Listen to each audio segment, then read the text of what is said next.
So guys आज हम पढ़ने वाले हैं सोशोलॉजी चैप्टर 5 ट्वेल्थ क्लास के गाइस इंडिया वाली बुक का। ठीक है गाइस, इसमें क्या है कि जो हमारे चैप्टर 5 का नाम है सामाजिक विषमता या बहिष्कार के स्वरूप। इससे पहले हमने चैप्टर 4 कंप्लीट किया था, बाजार एक सामाजिक संस्था के स्वरूप। ठीक है, तो आज हम ये पढ़ने वाले सामाजिक विषमता या बहिष्कार के स्वरूप, इंडिया वाली book sociology chapter 5 twelfth class. Start करते हैं क्वेश्चन नंबर फर्स्ट से। आज आदिवासियों से संबंधित बड़े मुद्दे कौन से हैं? यानी जो आदिवासी है, जो पिछड़े हुए लोग हैं, जो जंगलों में निवास करते थे, उससे उनसे संबंधित बड़े बड़े मुद्दे कौन कौन से हैं, उनके बारे में हमें पढ़ना है। तो पहला जो हमारा पॉइंट है, यानी जो हेडिंग है जनजातियों का शोषण। जो हमारा हेडिंग है क्या है? जनजातियों का शोषण हुआ है। इसमें क्या लिखेंगे, इस हेडिंग में पॉइंट क्या लिख सकते हैं कि ऐसा लिखना है कि अंग्रेजों के शासन के समय ना कव्याली लोग हमारे समाज के संपर्क में आना शुरू हुए। ये लोग कव्याली किसके संपर्क में आने स्टार्ट हुए? अंग्रेजों के।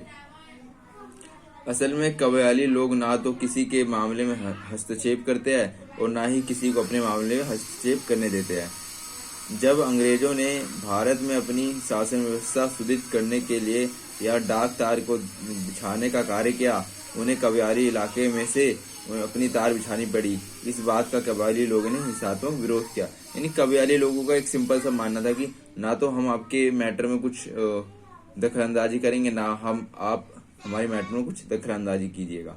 ठीक है, अगर ऐसा कुछ होता है बीच में तो हम क्या करेंगे? विरोध करेंगे। तो उन्होंने वैसे ही किया। क्यों? क्योंकि तारे बिछानी थी अंग्रेजों को, और कव्याली लोगों ने कव्याली इलाके में तार बिछाने का विरोध भी किया।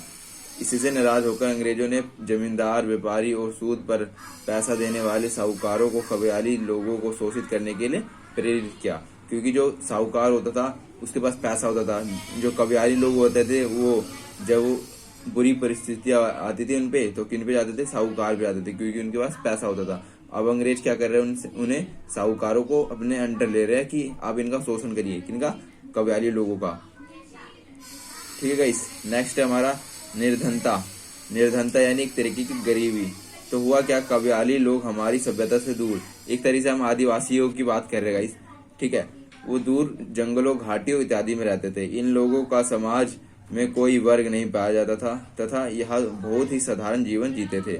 इनकी आवश्यकता एक सीमित थी, जिस कारण इन्हें अधिक चीजों की आवश्यकता नहीं होती थी। मतलब एक तरह से ये अपने जीवन यापन के लिए सोचते थे, ना कि कार, बंगला, नेम, फेम इनके बारे में नहीं सोचते थे। परंतु धीरे धीरे यह समाज के संपर्क में आए, जिस कारण से इनकी आवश्यकता बढ़ती गई। परंतु काफी समय से कव्याली लोगों का साहूकार तथा जमींदारों से शोषण होता रहा है। इस शोषण के कारण यह निर्धनता से और निर्धन हो गया है। इसी प्रकार निर्धनता के कारण उन्नति न कर पाए तथा पिछड़ते चले गए। ये निर्धनता भी एक बहुत बड़ा हेडिंग है। इसमें जो हमने पॉइंट लिखा है उसमें क्या है गाइस कि जमींदार है और साहूकार है, उनका शोषण करते थे। किनका? आदिवासियों का या कव्वाली लोगों का, कव्याली लोगों का, जिनके कारण क्या हुआ? ये गरीब से और गरीब होते चले गए।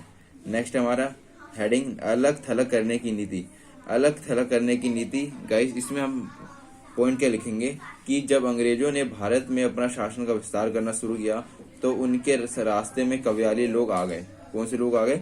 कव्याली लोग आ गए। कव्याली लोगों ने ना तो किसी के मामले में हस्तक्षेप करते थे और ना ही हस्तक्षेप करने की आज्ञा देते, जैसा आपको पता है। परंतु जब अंग्रेजों ने अपनी शासन का विस्तार करना शुरू किया तो कव्याली लोगों ने इनका हिंसात्मक विरोध भी किया। इस विरोध के कारण अंग्रेजों को अपने इलाके में विस्तार का कार्य छोड़ना पड़ा।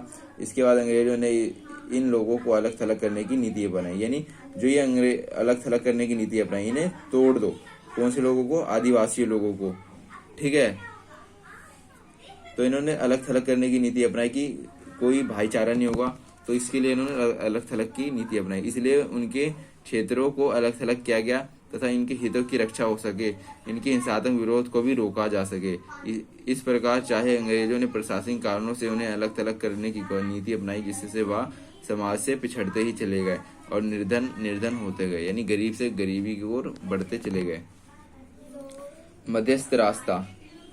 स्वतंत्रता के बाद जब 1947 के बाद हमें स्वतंत्रता मिली तो संविधान ने देश के नागरिकों तथा समूह की प्रगति करने का निर्देश सरकार को दिया। इसीलिए भारत ने अनुसूचित जनजातियों की उन्नति के लिए बीच का रास्ता बनाया। इसके अनुसार उनके क्षेत्र में न केवल प्रगति के बारे में उत्पन्न किए गए बल्कि संस्कृति का भी ध्यान रखा गया। इसमें कव्याली लोग धीरे धीरे प्रगति करने लगे। चाहे इस प्रगति से वह प्रगति करने लगे, परंतु इसका उन्हें नुकसान नहीं भी हुआ। चाहे कुछ शिक्षा प्राप्त की गई, परंतु वह नौकरी लेने लायक नहीं थी। यानी इनको जो शिक्षा मिली थी वो ऐसी थी उस समय आजादी के बाद, जिससे हम वो नौकरी नहीं पा सकते थे। साथ ही वह अपने परंपरागत कार्यों से भी दूर रहते होते चले गए। इसी प्रकार वह सामाजिक क्षेत्र में भी पिछड़ते चले गए। I hope guys. So guys, जो हमारा क्वेश्चन नंबर 2 है चैप्टर 5 का, भारतीय महिलाओं की स्थिति में परिवर्तन के कारणों का वर्णन करें। यानी जो इंडियन फीमेल थी, जो उनकी स्थिति थी, उसमें जो चेंजेस आ रहे थे उसके कारण क्या क्या थे। तो स्टार्ट करते हैं। जो पहला हेडिंग हमारा, स्त्रियों की साक्षरता दर में वृद्धि। यानी अब लोग स्त्रियों की साक्षरता दर में वृद्धि हो रही है। साक्षरता दर यानी लिटरेसी रेट। इसमें हुआ क्या कि आजादी से पहले स्त्रियों की शिक्षा की तरफ कोई ध्यान नहीं देता था। ठीक है, जैसे आजादी मिली आफ्टर 1947, भारतीय सरकार की तरफ से स्त्रियों की शिक्षा के स्तर को बढ़ाने के लिए कई उपाय किए गए, जिस वजह से स्त्रियों की शिक्षा के स्तर में काफी वृद्धि हुई। सरकार ने लड़कियों को पढ़ाने के लिए मुफ्त शिक्षा दी गई, छात्रवृत्ति प्रदान की, मुफ्त किताबों का प्रबंध किया ताकि लोग अपनी लड़कियों को स्कूल भेजें। नेक्स्ट, औद्योगिकीकरण भी एक कारण था गाइस। इसमें जो हेडिंग है इसके पॉइंट क्या पढ़ेंगे कि औद्योगिकीकरण, आजादी के बाद औद्योगिकीकरण का बहुत तेजी से विकास हुआ। शिक्षा प्राप्त करने की वजह से औरतों भी घर की चार दीवारी से बाहर निकल के नौकरी करने लगी, जिस वजह से ऊपर से पाबंदियां हटने लगी और औरतें दफ्तर में और पुरुष के साथ मिलकर काम करने लगी, जिस वजह से जाति प्रथा की पाबंदियां खत्म होने लगी। और इस तरह धीरे धीरे महिलाएं भी पुरुष के साथ कंधे से कंधा मिलाकर काम करना स्टार्ट कर दिया। नेक्स्ट, पश्चिमी संस्कृति। पश्चिमी संस्कृति भी एक तरीका है जिससे महिलाओं की स्थिति में परिवर्तन आया। कैसे? क्योंकि आजादी के बाद भारतीय पश्चिमी देशों के संपर्क में आए, जिस वजह से वहाँ के विचार भी, वहाँ की संस्कृति हमारे देश में आई। महिलाओं को उनके अधिकार और आज़ादी के बारे में पता चला, जिस वजह से उनके विचारधारा में परिवर्तन आना शुरू हुआ। नेक्स्ट है अंतरजातीय विवाह। ये भी एक कारण है। क्यों? आज़ादी के बाद 1955 में हिंदू विवाह कानून पास हुआ। ठीक है, कौन सा विवाह? हिंदू कानून विवाह पास हुआ, जिससे अंतरजातीय विवाह को कानूनी मंजूरी मिल गई।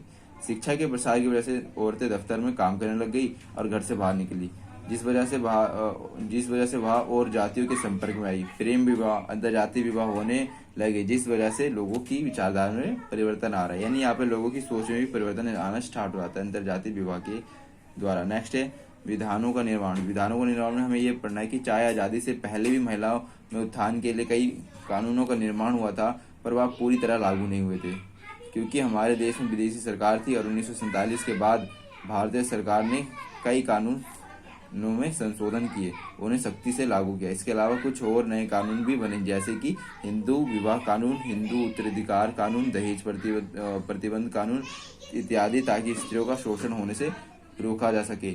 इसी कानून की वजह से स्त्रियों का शोषण कम होना शुरू हो गया और स्त्रियों अपने आप को सुरक्षित महसूस करने लगी। आई होप गाइस आपको समझ आया हो।